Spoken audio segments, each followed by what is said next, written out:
이거 국가가 설계한 세뇌 공작 아닙니까? 브라질, 케냐, 폴란드. 국적도 인종도 다른 10만 명의 인파가 새벽 4시부터 광화문을 보랏빛으로 물들이고 있었습니다.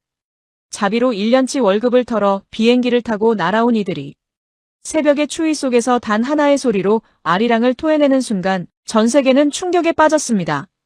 15세기 천재왕이 혼자 만들었다는 이 기묘한 문자가 어떻게 3일 만에 전 세계인의 혀끝을 지배하게 된 걸까요? 돈으로도 권력으로도 만들 수 없는 이 거대한 팬덤의 배후에는 대체 어떤 소름 돋는 비밀이 숨겨져 있는 걸까요? 지구촌의 영혼을 훔친 이 나라의 정체를 지금 바로 공개합니다. 영상을 시작하기 전에 구독, 좋아요 꾹 눌러주세요. 영상 제작에 큰 힘이 됩니다. 이거 조작이죠? 코디네이터가 피식 웃었습니다. 저는 멈췄죠. 웃을 상황입니까? 기자님, 저 줄 끝까지 가보셨습니까? 무슨 상관입니까? 가보시죠. 저는 줄 끝까지 걸었습니다. 5분이 걸렸죠. 브라질, 케냐, 폴란드, 멕시코, 루마니아. 한국어가 들리지 않았습니다. 돌아오니 코디네이터가 팔짱을 낀 채 저를 바라보고 있었죠. 이제 질문 바꾸시겠습니까? 저는 대답하지 않았습니다. 사흘 전이었습니다. 편집장이 저를 불렀죠. 볼트, 서울 다녀와. K-팝 취재입니까? K-팝이 아니야. 그 뒤에 뭐가 있는지 파는 거야. 편집장이 자리에서 일어났습니다. 창가로 걸어가더니 말을 이었죠. 전 세계 애들이 한국어 배우고 한국 음식 먹고 한국 드라마 보고 있어. 10년 전만 해도 없던 현상이야. 이게 자연 발생이라고 보나? 국가 프로젝트라는 겁니까? 적어도 그 냄새는 나지. 중국이 공자학원으로 문화 침투할 때 우리가 어떻게 당했는지 잊었어. 한국도 똑같은 짓을 하고 있을 수 있어. 더 교묘하게. 저는 수첩을 꺼냈습니다. 흥미로웠죠. 국가가 설계한 문화 수출. 이건 제가 23년 동안 추적해온 것과 정확히 같은 구조였습니다. 돈의 흐름을 따라가면 반드시 진실이 나오죠. 저는 그렇게 믿어왔습니다. 3일이면 됩니까? 충분하지. 그게 서울에 오기 전날 밤이었죠. 그리고 지금 새벽 6시 광화문 앞에 서서 저는 수첩을 꺼내지 못하고 있었습니다. 공연까지 12시간이 남아 있었죠. 줄은 광화문 정문을 돌아 골목 안쪽까지 이어졌고 끝이 보이지 않았습니다. 저는 수첩을 꺼내 국적을 받아 적기 시작했죠. 브라질, 케냐, 폴란드, 멕시코, 루마니아, 인도네시아, 이집트. 손이 느려졌습니다. 대규모 군중을 보면 반사적으로 분류부터 하죠. 동원인가 자발인가? 배후가 있는가 없는가? 그런데 이 장면은 어느 칸에도 들어가지 않았습니다. 저는 줄 앞쪽으로 다시 걸어갔죠. 브라질에서 온 여성이 담요를 덮고 바닥에 앉아 있었습니다. 밤새 이 자리를 지킨 사람이었죠. 저는 마이크를 들이밀었습니다. 정부에서 뭐 받았습니까? 여성이 저를 봤습니다. 잠시 멈추더니 천천히 고개를 저었죠. 아무것도요. 항공편은요? 차비예요. 얼마였습니까? 230만 원이요. 1년 모았어요. 저는 받아 적던 손을 멈췄습니다. 1년치 저축을 털어서 새벽 4시부터 줄을 서고 있었죠. 저는 다시 물었습니다. 왜입니까? 여성이 저를 똑바로 봤습니다. 당신은 살면서 목숨 걸고 싶은 게 생긴 적 없어요? 저는 마이크를 내렸죠. 이 문장을 기사에 어떻게 써야 할지 몰랐습니다. 지나치게 감정적이었으니까요. 그런데 이상하게 수첩을 닫은 손이 한동안 움직이지 않았죠. 코디네이터가 낮게 말했습니다. 케냐에서 온 분은 2년 모았다고 합니다. 저는 아무 대답도 하지 않았죠. 오전이 되자 인파는 계속 불어났습니다. 드론 화면 속 광화문 일대가 보랏빛으로 물들어 있었죠. 경복궁 돌담을 병풍 삼아 10만 명에 가까운 군중이 들어차 있었습니다. 저는 숫자를 다시 확인했죠. 틀리지 않았습니다. 공연이 시작됐죠. 저는 취재구역 한켠에서 팔짱을 낀 채 무대를 바라봤습니다. 감정은 판단을 흐리죠. 23년 동안 그렇게 버텨왔습니다. 쏟아지는 조명. 10만 개의 보랏빛 불빛이 일제히 켜졌죠. 저는 흔들리지 않으려 했습니다. 그런데 노래가 바뀌는 순간이었죠. 아리랑이었습니다. 10만 명이 동시에 입을 열었죠. 브라질 사람이, 케냐 사람이, 폴란드 사람이 경복궁 돌담 앞에서 전부 한국어로 아리랑을 부르고 있었습니다. 하나의 소리였죠. 저는 그 순간 수첩을 집어들다가 멈췄습니다. 손이 말을 듣지 않았죠. 코디네이터가 제 옆에서 낮게 말했습니다. 저건 연습 안 한 겁니다. 저는 아무 대답도 하지 않았죠. 공연이 끝났습니다. 10만 명이 빠져나간 광화문에는 쓰레기가 거의 없었죠. 누가 시킨 것도 아닌데 사람들이 알아서 치우고 떠났습니다. 저는 텅 빈 광장을 천천히 걸으며 수첩을 꺼냈죠. 그리고 한 문장을 적었습니다. 이건 정상적인 장면이 아니다. 펜을 내려놓으려는 순간 코디네이터가 조용히 물었습니다. 기자님, 오늘 조작 찾으셨습니까? 저는 대답하지 않았죠. 수첩을 닫았습니다. 광화문 광장 위로 새벽 바람이 불어왔죠. 찾지 못했습니다. 하지만 그게 더 불편했습니다. 이건 시작일 뿐이었죠. 2장. 호텔로 돌아와서도 잠이 오지 않았습니다. 저는 노트북을 열고 한국문화부 예산안을 검색했죠. 편집장 말대로였습니다. 수조원, K-팝, 드라마, 한국어 보급 사업. 숫자는 컸습니다. 그런데 이상했죠. 아무리 예산을 쏟아부어도 어젯밤 광화문 그 표정들은 만들어지지 않습니다. 저는 23년 동안 연출된 감정과 진짜 감정을 구분해왔습니다. 어젯밤 그건 진짜였죠. 저는 수첩에 한 줄을 적었습니다. 돈이 만든 게 아니라면 뭐가 만들었나. 다음 날 아침 저는 코디네이터에게 전화를 걸었습니다. 외국인 한국어 학원. 뿌리를 찾으려면 언어부터 봐야 했죠. 학원은 홍대 골목 안쪽에 있었습니다. 간판도 작았고 건물도 낡았죠. 저는 들어서기 전에 잠시 멈췄습니다. 국가가 설계한 문화 침투라면 이런 곳에 반드시 흔적이 있을 겁니다. 공자학원이 그랬죠. 겉으로는 민간이었지만 뒤로는 정부 예산이 흘러들어갔습니다. 한국도 다르지 않을 거라고 생각했습니다.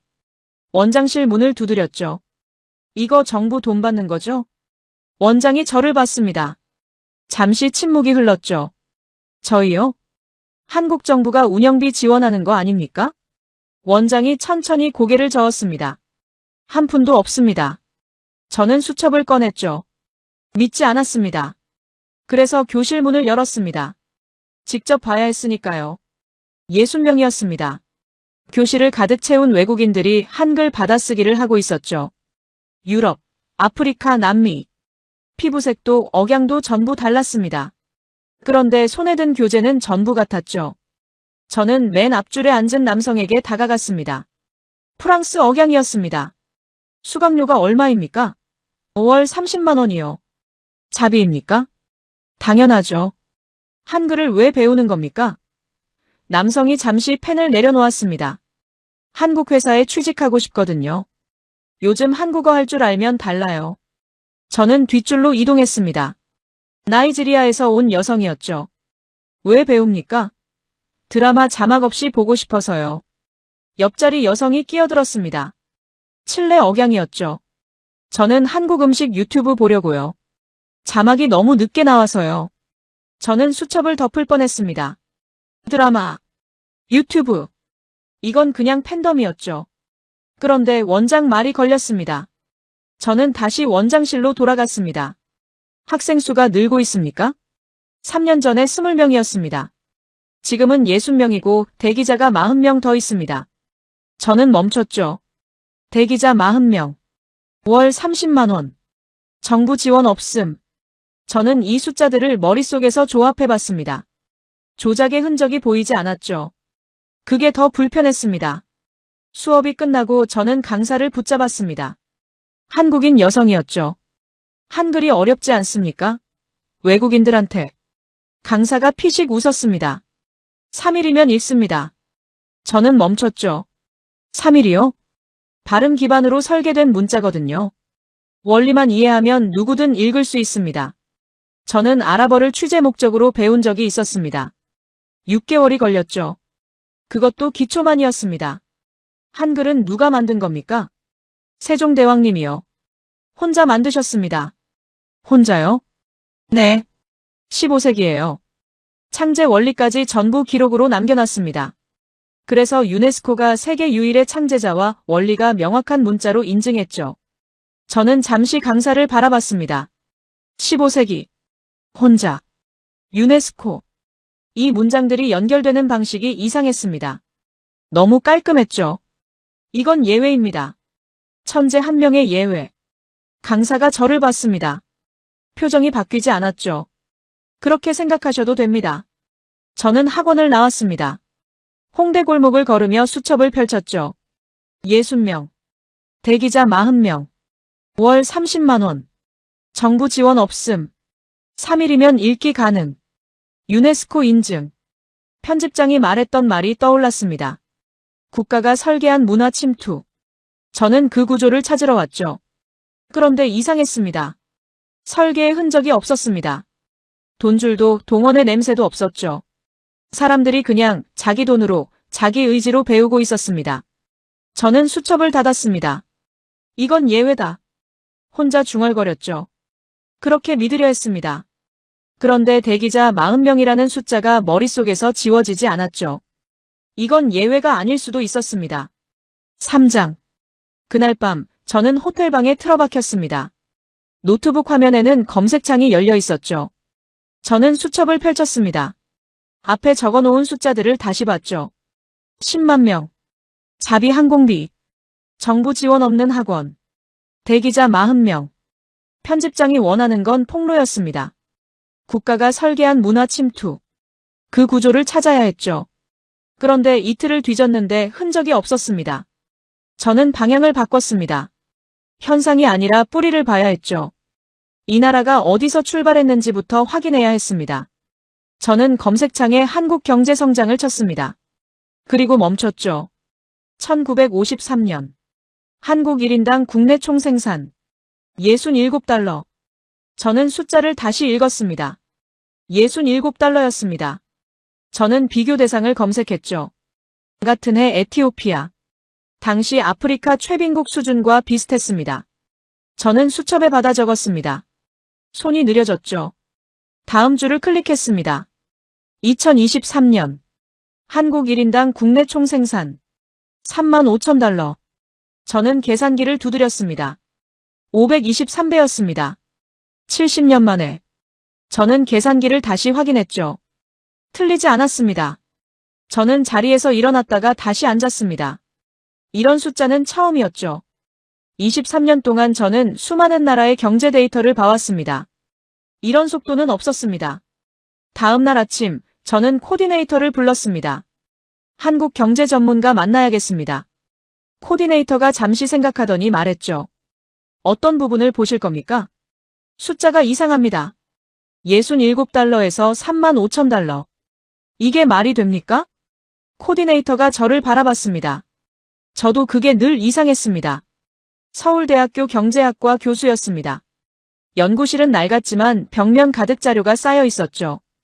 교수가 자리에 앉으며 말했습니다. 어디서부터 보실 겁니까? 처음부터요. 67달러부터. 교수가 서랍에서 사진 한 장을 꺼냈습니다. 1953년 서울 사진이었죠. 저는 받아들었습니다. 폐허였습니다. 건물이 없었습니다. 도로가 없었습니다.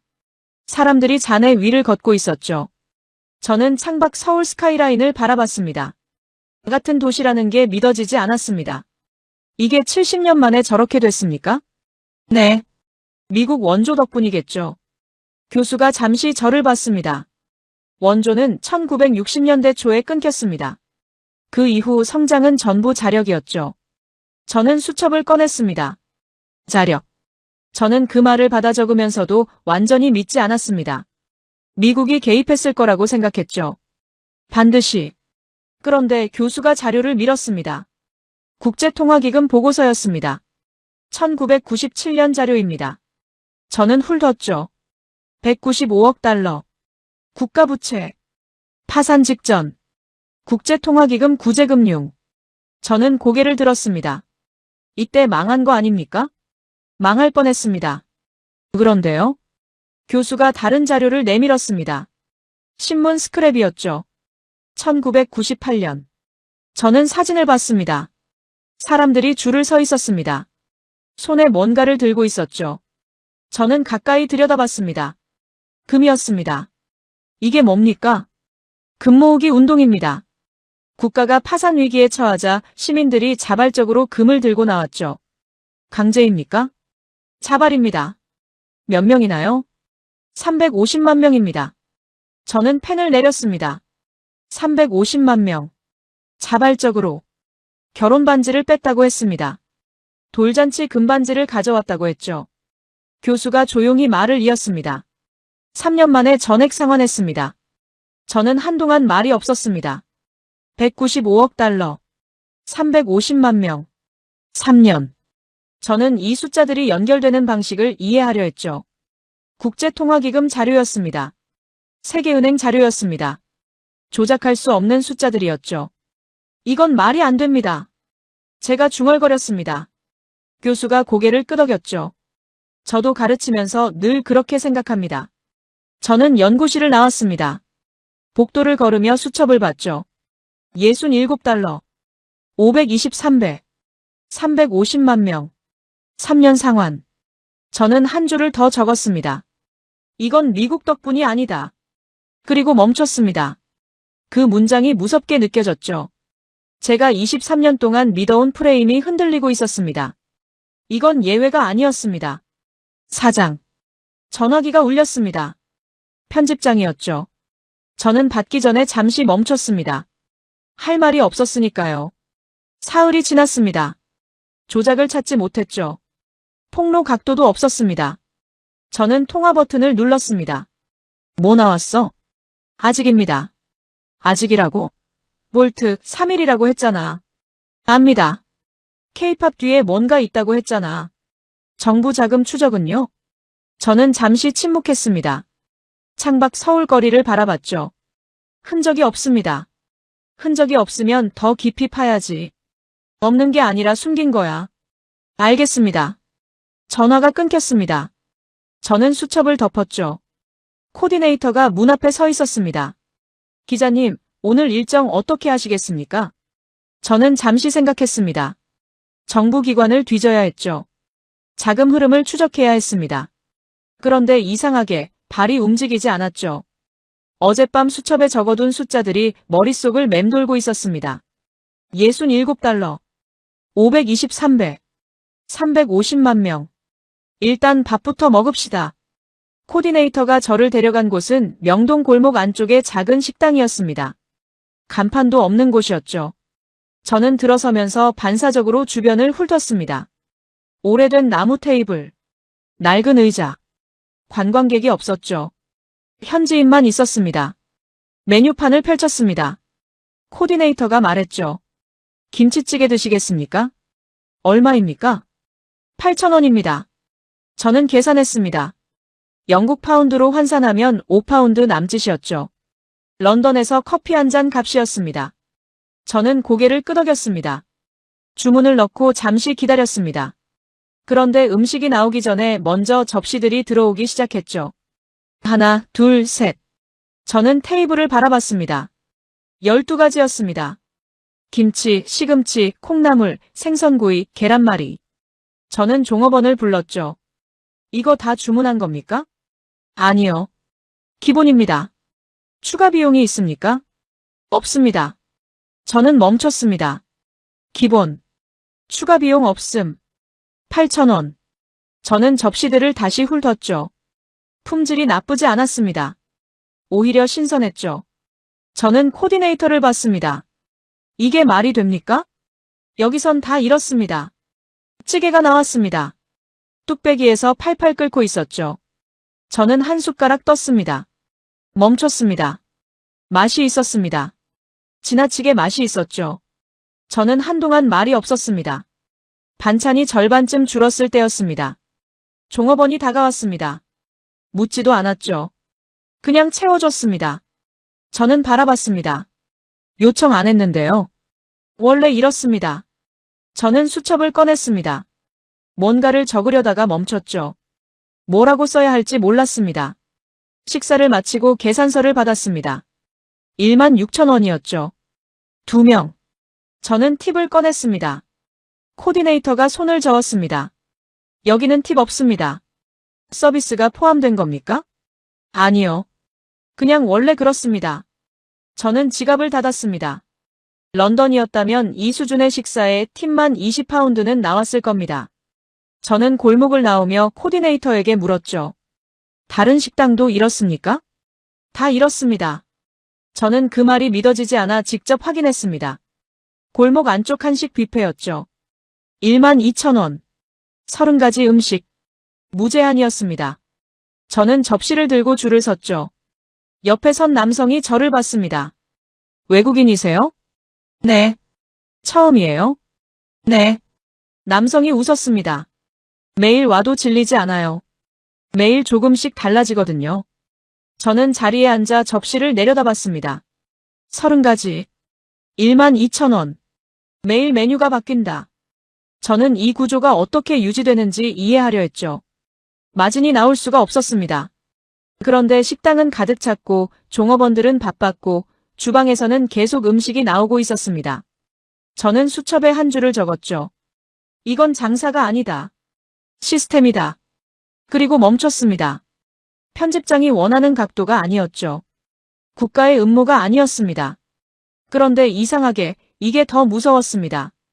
설계된 게 아닌데 이렇게 작동하고 있었으니까요. 호텔로 돌아온 건 밤 10시였습니다. 저는 노트북을 열고 취재 파일을 정리했죠. 사흘치 자료였습니다. 광화문 10만 명. 한국어 학원 대기자 40명. 67달러에서 523배 성장. 금모으기 350만 명. 8,000원짜리 식사에 반찬 12가지. 저는 한 줄씩 다시 읽었습니다. 폭로 각도가 없었죠.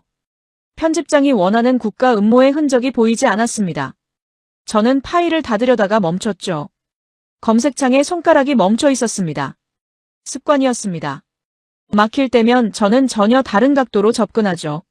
문화가 아니라면, 경제가 아니라면, 저는 검색창에 한국을 쳤습니다. 그리고 방산이라는 단어를 덧붙였죠. 화면이 바뀌었습니다. 저는 눈을 가늘게 떴습니다.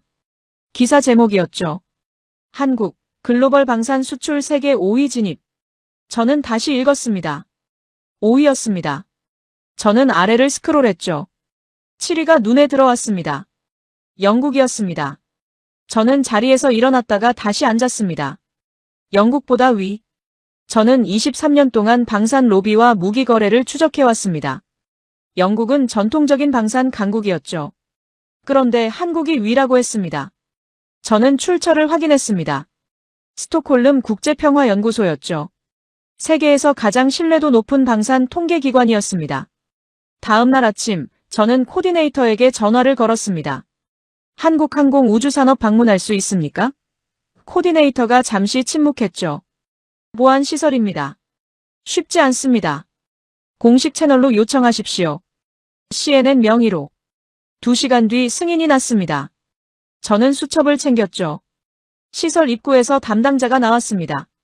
40대 남성이었습니다. 악수를 하며 말했죠. 어떤 부분을 보실 겁니까? K9 자주포부터 보고 싶습니다. 담당자가 저를 바라봤습니다. 잠시 표정이 바뀌었죠. 자료실로 가시죠. 자료실 화면에 재원이 떴습니다. 저는 받아 적었습니다. 분당 발사 속도 6발. 최대 사거리 54km. 저는 펜을 멈췄죠. 이거 확실합니까? 공식 재원입니다. 폴란드 수출 계약이 1000대라고 했는데요. 맞습니다. 왜 폴란드입니까? 담당자가 자료를 넘겼습니다. 러시아 국경에서 가장 가까운 나토 회원국이죠. 폴란드는 실전에서 검증된 무기가 필요했습니다. 우리가 그걸 납기 안에 맞출 수 있는 유일한 나라였고요. 저는 수첩에 밑줄을 그었습니다. 납기. 실전 검증. 저는 방산 취재를 23년 동안 해왔습니다. 납기를 맞추는 나라가 얼마나 드문지 알고 있었죠. 천궁 미사일은요? 담당자가 다른 화면을 열었습니다. 천궁2입니다. 요격률 96%. 저는 멈췄습니다. 96%요? 실전 배치 기준입니다. 시험장이 아니라요. 저는 알고 있었습니다. 미사일 요격 시스템에서 90%를 넘기는 게 얼마나 어려운 일인지를요.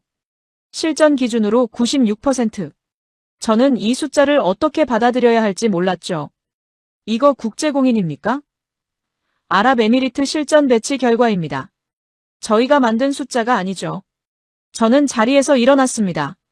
창밖으로 경납고가 보였습니다. 저는 한동안 그 풍경을 바라봤죠. 영국보다 위. 96%. 납기 준수. 아랍에미리트 실전 배치. 저는 23년 동안 방산 로비를 추적해왔습니다. 숫자를 부풀리는 기업들을 봐왔죠. 그런데 이 숫자들은 달랐습니다. 전부 제3자 검증이었고 전부 실전 기준이었습니다. 담당자가 조용히 말했습니다. 더 보실 겁니까? 저는 대답하지 않았죠. 수첩을 봤습니다. 적어놓은 숫자들이 낯설게 느껴졌습니다. 문화가 아니었습니다. 무기였죠. 저는 천천히 입을 열었습니다. 한 가지만 묻겠습니다. 10년 전 한국방산 순위가 어디였습니까? 담당자가 잠시 생각했습니다. 13위였습니다. 저는 수첩을 닫았죠. 10년. 13위에서 5위.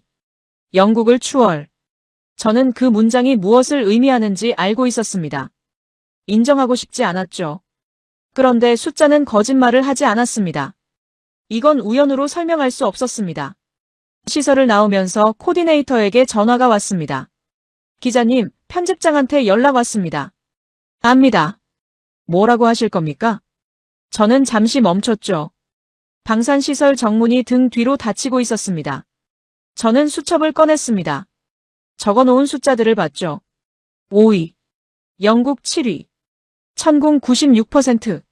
10년 만에 13위에서 5위. 아직 할 말이 없습니다. 전화를 끊었습니다. 코디네이터가 옆에서 조용히 말했죠. 내일 귀국편 언제입니까? 오전 10시입니다. 그럼 공항 일찍 가셔야겠네요. 저는 고개를 끄덕였습니다. 그게 전부였죠. 그런데 그날 밤 저는 호텔방에서 수첩을 펼쳐놓고 오래 앉아 있었습니다. 앞장부터 다시 읽었죠. 광화문. 학원. 67달러. 식당. 망산. 전부 이어지고 있었습니다. 그런데 연결고리가 이상했죠. 국가가 설계한 것처럼 보이지 않았습니다. 그런데 국가가 설계하지 않은 것처럼도 보이지 않았죠. 저는 창밖 서울 야경을 바라봤습니다. 불빛이 가득했죠. 다음 날 새벽 5시였습니다. 인천공항으로 향하는 차 안에서 저는 눈을 감고 있었습니다. 잠이 오지 않았죠. 머릿속에서 숫자들이 계속 돌아갔습니다. 공항 입구에서 눈을 떴습니다. 저는 차에서 내렸죠. 그리고 멈췄습니다. 건물이었습니다. 그런데 건물처럼 느껴지지 않았죠. 천장이 유리였습니다. 새벽 햇살이 건물 안으로 쏟아지고 있었습니다. 저는 안으로 들어갔죠. 냄새가 없었습니다. 소음이 적었죠. 저는 반사적으로 주변을 훑었습니다. 런던 히드로, 뉴욕 JFK, 두바이 국제공항. 23년 동안 저는 수십 개의 공항을 다녔습니다. 뭔가 달랐죠. 코디네이터가 말했습니다. 보안 검색가시죠? 저는 시계를 확인했습니다. 출발까지 4시간이 남아 있었죠. 서두를 필요가 없었습니다. 그런데 보안 검색대 앞에 줄이 없었습니다. 저는 코디네이터를 봤죠. 줄이 없습니까? 이 시간대엔 원래 이렇습니다. 저는 벨트를 풀었습니다. 가방을 올렸죠. 직원이 손짓했습니다. 통과했습니다. 저는 시계를 봤습니다. 4분이었죠. 런던 히드로에서는 40분이 기본이었습니다. 저는 멈췄습니다. 방금 몇 분이었습니까? 코디네이터가 웃었습니다. 보통 5분입니다. 저는 수첩을 꺼냈죠. 뭔가를 적으려다가 멈췄습니다. 뭐라고 써야 할지 몰랐습니다. 면세구역으로 들어갔습니다. 저는 걸으면서 주변을 훑었죠. 바닥이 깨끗했습니다. 지나치게 깨끗했죠. 저는 구석을 찾아봤습니다. 없었습니다. 쓰레기가 없었습니다. 저는 화장실에 들어갔죠. 멈췄습니다. 청소 직원이 없었는데 바닥이 말라 있었습니다. 거울에 얼룩이 없었죠. 저는 화장실을 나오며 코디네이터에게 물었습니다. 청소 주기가 얼마나 됩니까? 10분입니다. 10분마다요? 네. 피크타임엔 5분이기도 합니다. 저는 수첩에 받아 적었습니다. 10분. 저는 히드로를 떠올렸죠. 화장실 바닥에 물이 고여있던 기억이 났습니다. 저는 그 기억을 지우려 했죠.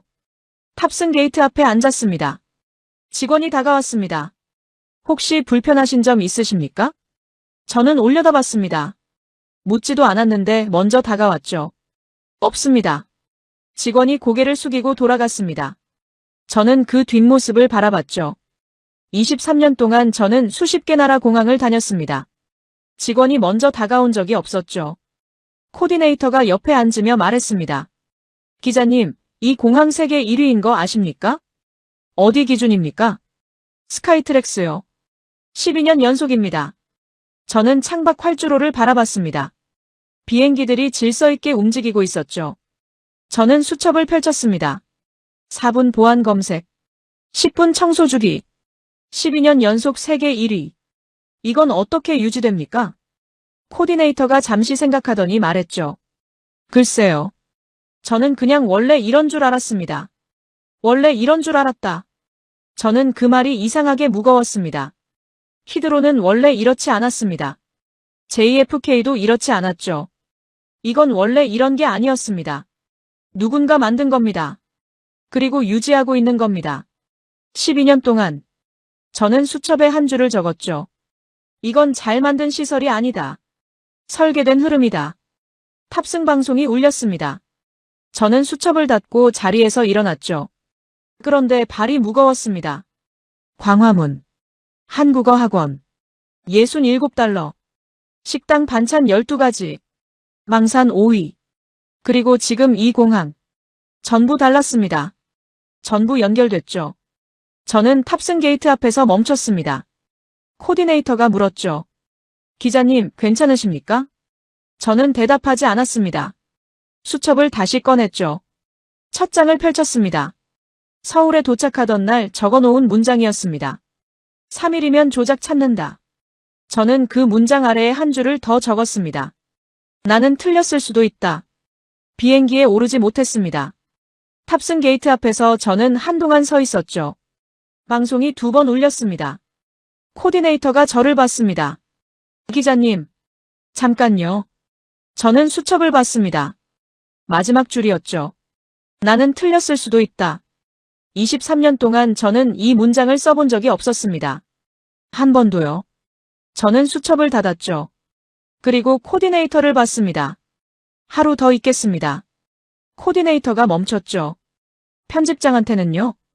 제가 처리합니다. 편집장 전화는 받지 않았습니다. 문자만 남겼죠. 하루 더 필요합니다. 답장이 왔습니다. 각도 나왔어? 저는 화면을 껐습니다. 코디네이터가 물었죠. 어디 가시겠습니까? 저는 잠시 생각했습니다. 방산 시설도 봤습니다. 공항도 봤죠. 경제 데이터도 봤습니다. 전부 숫자였습니다. 전부 시스템이었죠. 저는 다른 게 보고 싶었습니다. 이 나라 사람들이 어떻게 사는지. 그냥 걷겠습니다. 코디네이터가 데려간 곳은 청계천이었습니다. 저는 계단을 내려가다가 멈췄죠. 물소리가 들렸습니다. 서울 한복판이었습니다. 빌딩 사이였죠. 그런데 물이 흐르고 있었습니다. 저는 난간을 잡고 아래를 내려다봤습니다. 맑았죠. 물고기가 보였습니다. 저는 코디네이터를 봤습니다. 이게 뭡니까? 청계천입니다. 원래 있던 겁니까? 코디네이터가 잠시 멈췄습니다. 원래는 하수도였습니다. 저는 멈췄죠. 하수도요? 덮여 있었습니다. 위에 도로가 있었죠. 차가 다니던 곳이었습니다. 저는 다시 내려다봤습니다. 아이들이 물에 발을 담그고 있었습니다. 노인이 의자에 앉아 낚싯대를 들이우고 있었죠. 연인이 물가를 걷고 있었습니다. 저는 이 장면을 이해하려 했습니다. 왜 도로를 없앴습니까? 코디네이터가 잠시 생각하더니 말했죠. 시민들에게 돌려주려고요. 경제적으로 손해 아닙니까? 맞습니다. 그런데 왜요? 코디네이터가 물가를 바라봤습니다. 사람이 더 중요하다고 생각했겠죠. 저는 수첩을 꺼냈습니다. 뭔가를 적으려 했죠. 그런데 멈췄습니다. 이 장면을 어떻게 기사로 써야 할지 몰랐습니다. 폭로가 아니었죠. 음모가 아니었습니다. 그냥 도로를 없애고 물을 흘렸습니다. 그리고 사람들이 왔죠. 저는 계단을 내려가 물가에 섰습니다. 물소리가 가까웠죠. 아이가 발을 첨벙거리며 웃었습니다. 엄마가 옆에서 사진을 찍었죠. 저는 그 장면을 바라봤습니다. 한동안 움직이지 않았습니다. 이라크에서 저는 물이 없는 마을을 취재했습니다.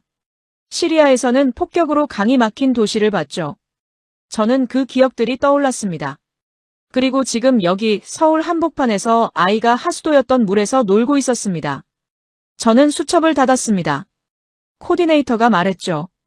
한강도 가보시겠습니까? 한강은 달랐습니다. 규모가 달랐죠.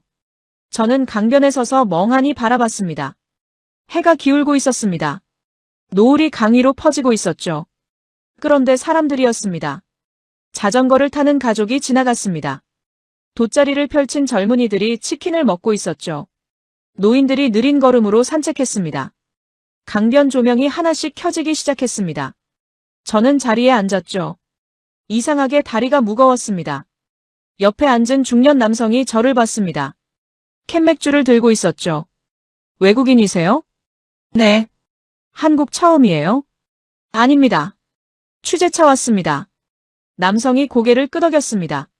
뭐 찾으셨어요? 저는 잠시 멈췄죠. 아직 모르겠습니다. 남성이 웃었습니다. 강을 바라보며 말했죠. 저는 여기 매일 옵니다. 회사 힘들면 여기 오고 좋은 일 있어도 여기 와요. 그냥 여기 있으면 돼요. 저는 그 말을 받아 적지 않았습니다. 기사에 쓸 문장이 아니었죠. 그런데 수첩을 꺼내지 않은 손이 무릎 위에서 오래 머물렀습니다. 강 위로 바람이 불어왔습니다. 조명이 강물 위에서 흔들렸죠. 저는 한동안 아무 말도 하지 않았습니다. 광화문에서 아리랑을 부르던 10만 명이 생각났습니다. 한국어를 자비로 배우던 60명이 생각났죠. 67달러에서 출발한 나라가 생각났습니다. 결혼 반지를 들고 나온 350만 명이 생각났죠. 반찬 12가지, 망산 5위, 4분짜리 보안 검색, 그리고 지금 하수도였던 물가에서 웃는 아이.